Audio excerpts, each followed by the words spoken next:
Hello everyone, welcome back to Sawyer Studios and welcome to a very nice Minifig Monday. Today's Minifig Monday is on the character encyclopedia and I'm going to be showing off the exclusive Darth Maul from the movie Solo.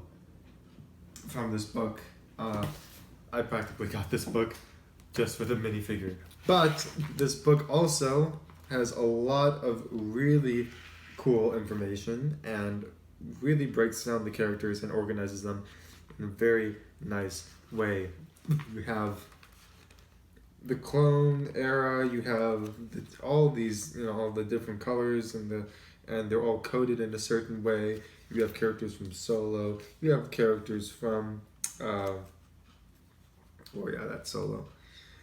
A New Hope, original trilogy, so forth.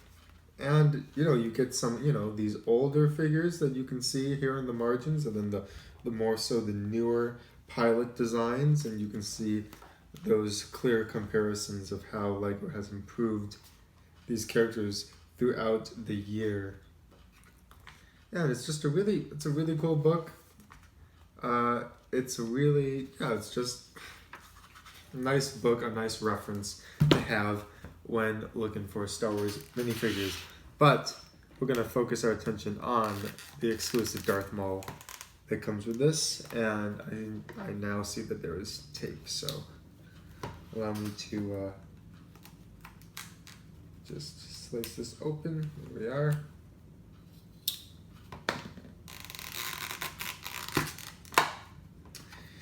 And we bring out the Darth Maul minifigure and his lightsabers.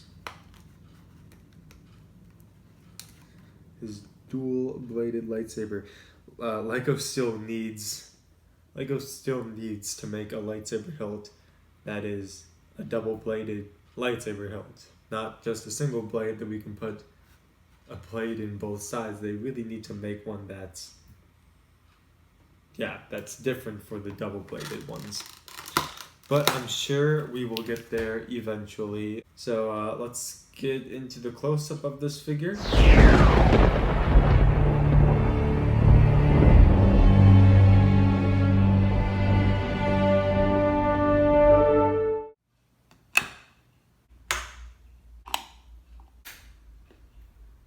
And here is Darth Maul Solo version.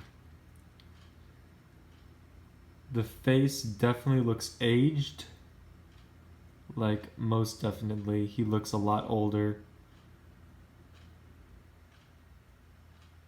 There's the top of him. Here's the back. Very primitive back printing. You can see his hood, belt outline. But on the front, you can see a medallion he's wearing around his neck, a very crude tunic, the nice chrome printing right there that continues down the belt and onto his legs. You can see sort of those very old, aging mechanical legs that he's got going. Got some nice footprinting too. This is a really nice figure. So we first saw this Darth Maul in the movie Solo. And for any Star Wars fan, they should have been like absolutely off the wall. Oh, and I forgot to mention, these legs are chrome.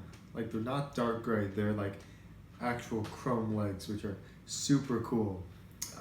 Anyway, we saw him in Solo, and if you hadn't watched the Clone Wars or Rebels, you'd be like, wait a minute, that's impossible. It's like, no, it's not. So, I mean, the last time we saw Darth Maul was when he was, I guess, Clone Wars Season 7 has come out, so in hindsight, he has escaped and has gone away. And then after we saw him, which is technically after Solo, in Rebels, he's with Ezra, and he's sort of like trying to take him as his new apprentice. And we see him in the show Rebels, and then he goes after Obi-Wan Kenobi, and he dies there. Now, what about his time in between? Well, in season 7, we get to hear firsthand of Crimson Dawn, and we get to see sort of like Darth Maul's syndicate at work in the underworld.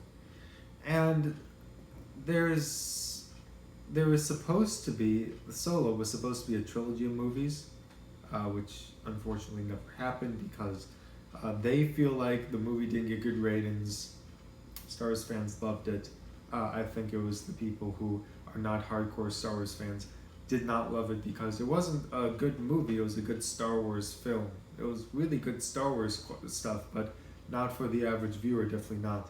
And so there was going to be a trilogy of it, probably having more of Darth Maul, and so now we have this really big gap between Darth Maul leaving at the end of season 7 of the Clone Wars and his appearance in Rebels, and now that gap could have been filled by having a trilogy of Solo movies, but it's not. Unfortunately, it's not going to be. And so we saw him in Solo, and that's really it. I guess now we know that he has a syndicate. I just really want to keep following the storyline of Kira. I think that would be really cool. Speaking of Kira, there we are. Yeah, I would just love to keep following her storyline to see where she ends up, and to see how Darth Maul ends up using her. So, yeah, and I would also love to continue to see more adventures of Han Solo and Chewie. I do have some problems with Solo. I really liked the original story of how Han rescues Chewie from a Kashyyyk prison. I was really hoping that we were going to be able to see that because Wookiees fighting stormtroopers would have been amazing. But they went a different route, which is perfectly fine. Anyway, going back to Darth Maul. Yeah, awesome character that was definitely super lame and just had no depth in episode 1, but then Dave Filoni really took his character to new heights in the Clone Wars. I'm happy that he did. I know a lot of people were like, ugh, why did they bring Darth Maul back? I mean, that's so stupid. I mean, in a sense, yeah, you got cut in half. Kind of stupid to bring you back. But the things that they were able to do with Darth Maul was phenomenal. And I love how Dave Filoni really contributed way more to his character. And that it made him a more solid character in the Star Wars repertoire. So that was just really great. Happy to have this figure. Really cool. Alright everyone, thank you so much for watching this Minifig Monday. Please like, comment, subscribe down below. Click that bell icon if it's not on, and so you can get notified when I am posting new videos. Check out some of my other videos, like my mock video recaps that I'm doing. I am building a 501st mock, so please check those videos out. Those are super cool. I'm making a lot of progress over there. And also, if you want to check out some more Minifig Mondays, if you like these, here's a playlist for that, and go do so, and you can watch through those on my channel. Alright everyone, once again, thank you for watching. This is Source Studios, and I'll see you all next time.